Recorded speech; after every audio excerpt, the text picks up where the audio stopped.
Foreword. Although the preamble to the United States Constitution begins with the words, "We the people," the volumes upon volumes that deal with constitutional law are remarkably devoid of human beings.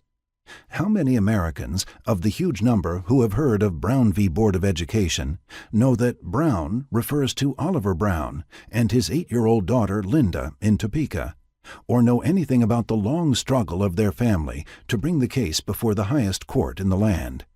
How many, even if they have studied constitutional law and argued the case of Tinker v. Des Moines, know, unless they have read Peter Irons's wonderful book, The Courage of Their Convictions, the human story of Mary Beth Tinker, the 13-year-old suspended from school in 1965 for wearing a black armband in school to protest the war in Vietnam? It is this situation that Peter Irons has set out to remedy, with a history of the Supreme Court that breathes life into the dry language of the judicial system, that looks behind the cases to the human beings crucial to the cases, but long forgotten, that examines the realities of social conflict beneath the surface of legal argument.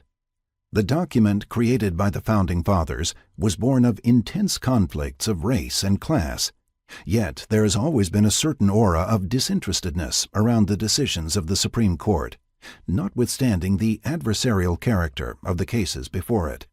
Sharp divisions of interest are concealed behind abstract legal arguments. Substantive issues are obscured and arguments advanced, decisions made based on technicalities of law. In the austere chambers of the court, life and death matters are decided in an atmosphere of genial academic debate.